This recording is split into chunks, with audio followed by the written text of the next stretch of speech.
Assalamualaikum warahmatullahi wabarakatuh. Kami dari kelompok 4 yang beranggotakan Devi 2014211023, Ersa Dwi Rahmawati, NPM 2014211037, Triananda Kamalia 20542111003, dan Sandrina Viola 2014211035 akan menyajikan video pembelajaran mengenai materi lemak. Lemak adalah senyawa kimia tidak larut air yang disusun oleh unsur karbon, hidrogen, dan oksigen. Pengertian lemak bersifat hidrofobik atau tidak larut dalam air. Untuk melarutkan lemak, dibutuhkan pelarut khusus seperti ether, kloroform, dan benzen. Seperti halnya karbohidrat dan protein, lemak juga merupakan sumber energi bagi tubuh manusia. Lemak juga termasuk pembangun dasar jaringan tubuh karena ikut berperan dalam membangun membran sel dan membran beberapa organel sel. Bobot energi yang dihasilkan lemak 2/4 kali lebih besar dibandingkan karbohidrat dan protein. 1 gram lemak dapat menghasilkan 9 kalori, sedangkan 1 gram karbohidrat dan protein hanya menghasilkan 4 kalori. Selama proses pencernaan lemak akan dipecah menjadi asam lemak dan gliserol agar dapat diserap oleh organ pencernaan dan kemudian dibawa ke organ yang membutuhkan. Selanjutnya adalah fungsi lemak. Lemak adalah sebagai sumber energi metabolik yang sangat penting dalam pembentukan ATP. Lemak adalah kelompok nutrien yang sangat kaya energi. Berikut adalah fungsi lemak. Yang pertama adalah lemak sebagai komponen esensial dalam membran sel dan membran subsel. Lipid yang termasuk dalam kelompok ini adalah asam lemak, yaitu polyunsaturated atau PUFA, yang mengandung fosfolipid dan ester sterol. Yang kedua, lemak dapat berguna sebagai penyerap dan pembawa vitamin A, D, E, dan K. Yang ketiga, lemak sebagai sumber asam lemak esensial yang bersifat sebagai pemelihara dan integritas membran sel, mengoptimalkan transport lipid karena keterbatasan fosfolipid sebagai agen pengemulsi. Yang keempat, sebagai prekursor hormon-hormon seperti prostaglandin, hormon androgen, dan estrogen. Yang kelima, lipid berfungsi sebagai pelindung organ tubuh yang vital. Yang keenam, lipid sebagai sumber steroid yang sifatnya meningkatkan fungsi-fungsi biologis yang penting. Dan yang terakhir, dari aspek teknologi makanan, lipid bertindak sebagai pelicin makanan yang berbentuk palet, sebagai zat yang mereduksi kotoran dalam makanan dan berperan dalam kelezatan makanan. Jenis penggolongan lemak, lipid kompleks dan non-lipid. Lipid kompleks adalah kombinasi antara lipid dengan molekul lain. Contoh penting dari lipid kompleks adalah lipoprotein dan glikolipid. Lipoprotein dan glikolipid sama dengan lipoprotein merupakan gabungan antara lipid dengan protein. Gabungan lipid dengan protein, lipoprotein merupakan contoh dari lipid kompleks. Ada 4 kelas mayor dari lipoprotein plasma yang masing-masing tersusun atas beberapa jenis lipid, yaitu perbandingan komposisi penyusun 4 kelas besar lipoprotein. Yang pertama, kilomikron. Kilomikron berfungsi sebagai alat transportasi trigliserida dari usus ke jaringan lain kecuali ginjal. Yang kedua, VLDL, very low density lipoproteins. VLDL mengikat trigliserid di dalam hati dan mengangkutnya menuju jaringan lemak. Ketiga, LDL, low density lipoproteins. LDL berperan mengangkut kolesterol ke jaringan perifer. HDL, high density lipoproteins. HDL mengikat kolesterol plasma dan mengangkut kolesterol ke hati. Lipid non-gliserida. Lipid jenis ini tidak mengandung gliserol, jadi asam lemak bergabung dengan molekul-molekul non-gliserol. Yang termasuk ke dalam jenis ini adalah sphingolipid, steroid, kolesterol, dan malam. 1. Sphingolipid. Sphingolipid adalah Fosfolipid yang tidak diturunkan dari lemak penggunaan primer dari sphingolipid adalah sebagai penyusun selubung mielin serabut saraf pada manusia. 25% dari lipid merupakan sphingolipid. 2. Kolesterol. Selain fosfolipid, kolesterol merupakan jenis lipid yang menyusun membran plasma. Kolesterol juga menjadi bagian dari beberapa hormon. Kolesterol berhubungan dengan pergeseran arteri. Dalam hal ini timbul plaku yang dinding arteri yang mengakibatkan peningkatan tekanan darah karena arteri menyempit. Penurunan kemampuan untuk meregang, pembentukan gumpalan dapat menyebabkan infark, miokard, dan stroke. 3. Steroid. Beberapa hormon reproduktif merupakan steroid, misalnya testosteron dan progesteron. Progesteron dan testosteron, steroid lainnya adalah cortisone. Hormon ini berhubungan dengan proses metabolisme karbohidrat, penanganan penyakit artritis, rheumatoid, asma, gangguan pencernaan, dan sebagainya. Dan yang keempat, malam atau lilin. Malam tidak larut di dalam air dan sulit dihidrolisis. Malam sering digunakan sebagai lapisan pelindung untuk kulit, rambut, dan lain-lain. Malam merupakan ester antara asam lemak dengan alkohol rantai panjang. Ester antara asam lemak dengan alkohol membentuk malam. Lemak dapat digolongkan dalam 3 jenis, yakni lemak jenuh, lemak tidak jenuh, dan lemak trans. Masing-masing memiliki struktur kimia dan bentuk yang berbeda. Pada suhu kamar, lemak jenuh dan lemak trans terbentuk padat seperti butter, sedangkan lemak tidak jenuh biasanya terbentuk cair. Contohnya minyak sayur. Ketiga jenis lemak tersebut juga memiliki pengaruh yang berbeda pula pada kadar kolesterol tubuh.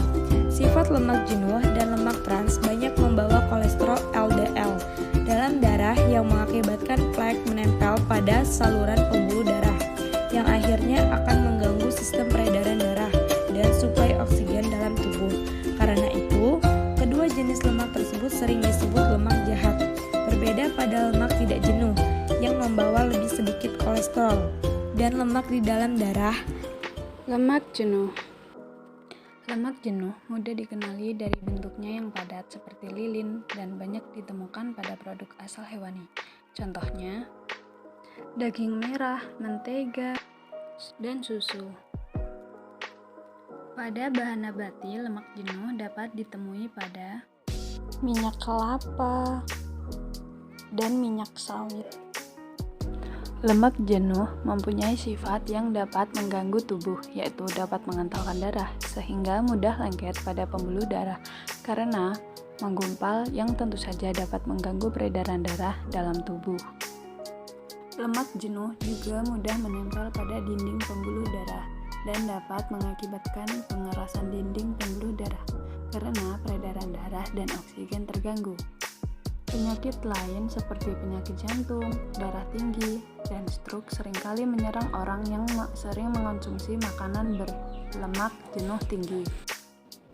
Lemak tidak jenuh. Lemak ini umumnya berwujud cair pada suhu ruangan, namun bisa berubah padat jika di dalam lemari pendingin. Lemak ini banyak ditemukan pada bahan nabati seperti minyak sayur. Minyak sayur tersebut antara lain minyak zaitun, minyak bunga matahari, minyak wijen, minyak kedelai, kacang-kacangan, dan alpukat. Juga banyak ditemukan pada ikan-ikanan. Lemak ini dikenal lemak baik karena mengandung kolesterol LDL. Kandungannya sedikit dibandingkan dalam lemak jenuh. Menurut para ahli, lemak jenis ini dapat meningkatkan antibodi pada tubuh, menurunkan kolesterol LDL, dan menurunkan resiko jantung. Lemak tidak jenuh dikategorikan dalam 2 jenis, yaitu 1. Lemak tidak jenuh tunggal atau monounsaturated fatty acids. Asam lemak tidak jenuh tunggal dapat ditemukan pada minyak zaitun, minyak kacang, alpukat, dan sebagian besar kacang-kacangan. Sedangkan yang kedua itu ada lemak tidak jenuh ganda atau polyunsaturated unsaturated fatty acids. Biasanya asam lemak tidak jenuh ganda ini dapat ditemukan pada minyak jagung, minyak biji bunga matahari, minyak kedelai.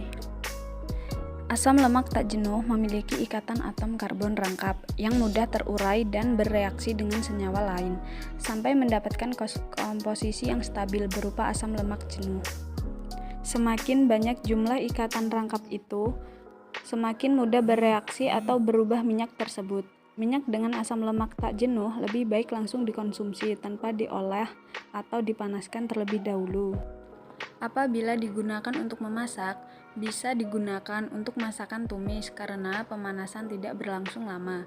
Jika dipakai untuk menggoreng, asam lemak tak jenuh justru lebih mudah membentuk lemak trans yang berbahaya karena sifatnya yang mudah bereaksi. Selain itu, penggunaannya tidak boleh melebihi 4 gram dalam satu hari. Lemak trans. Lemak ini berasal dari lemak tak jenuh yang mengalami proses pemadatan dengan teknik hidrogenisasi parsial yang menyebabkan perubahan konfigurasi ikatan kimia lemak tersebut. Akibatnya, lemak tidak jenuh yang umumnya berbentuk cair menjadi berbentuk padat dan lebih awet. Tujuan sebenarnya adalah untuk membantu minyak nabati yang bersifat tidak jenuh menjadi lebih stabil, sehingga lebih tahan terhadap reaksi ketengikan dan tetap padat pada suhu ruangan. Walaupun berasal dari lemak tidak jenuh yang bersifat baik, lemak trans ini berubah sifatnya karena proses hidrogenisasi tadi. Lemak jenis ini menjadi tidak berbeda dengan lemak jenuh karena sifatnya yang meningkatkan kolesterol LDL dan menurunkan kadar kolesterol LDL. Produk dari lemak trans salah satunya berupa margarin yang banyak digunakan dalam kehidupan sehari-hari. Efek kelebihan lemak. Yang pertama, diabetes. Terdapat hubungan yang cukup kuat antara lemak berlebihan dan resiko mengembangkan diabetes tipe 2. Salah satu alasannya adalah lemak memproduksi zat zikotin yang berdampak buruk bagi imun tubuh. Yang kedua, tekanan darah tinggi. Zat zikotin yang diproduksi lemak perut tidak hanya berimbas pada regulasi level insulin saja, ia juga mempengaruhi kemampuan sel tubuh yang mengatur tekanan darah. Yang ketiga adalah serangan jantung. Memiliki terlalu banyak lemak tubuh memang menaikkan resiko sakit jantung. Namun, terkhusus pada lemak perut terdapat bahayanya lebih tinggi. Hal ini disebabkan lemak memompa asam lemak yang merangsang hati untuk memproduksi banyak mempengaruhi zat kolesterol yang jahat. Yang keempat adalah demensia. Lemak berlebihan dapat mempengaruhi fungsi otak individu juga. Yang kelima, salah satu indikator lemak berlebih adalah besaran lingkar pinggang. Hingga kini, terdapat hubungan kuat antara ukuran lingkar pinggang dan resiko penyakit asma. Kendati pun pada orang yang memiliki berat badan normal, inflamasi akibat lemak perut adalah salah satu sebabnya. Kekurangan lemak. Yang pertama, menurunkan energi tubuh. Akibat kekurangan lemak juga dapat menurunkan energi dalam tubuh, karena selain karbohidrat, lemak juga merupakan salah satu sumber energi dalam tubuh. Yang kedua, meningkatkan resiko demensia. Selain penyakit jantung, akibat kekurangan lemak lainnya adalah kenaikan dalam resiko mengalami sindrom metabolisme dan meningkatnya peluang menderita demensia seperti penyakit Alzheimer. Yang ketiga adalah resiko penyakit jantung. Meskipun lemak selalu dituding sebagai penyebab dari penyakit jantung, uniknya salah satu akibat kekurangan lemak adalah meningkatnya resiko terkena penyakit jantung koroner. Yang keempat, melemahnya sel imun. Akibat kekurangan lemak berdampak pada produksi sel imun tubuh dan sel darah merah. Yang terakhir, sulitnya penyerapan vitamin. Lemak sangat berperan dalam penyerapan vitamin A, D, E, dan K dalam tubuh. Oleh karenanya, kekurangan lemak juga dapat berdampak pada proses penyerapan vitamin-vitamin dalam tubuh.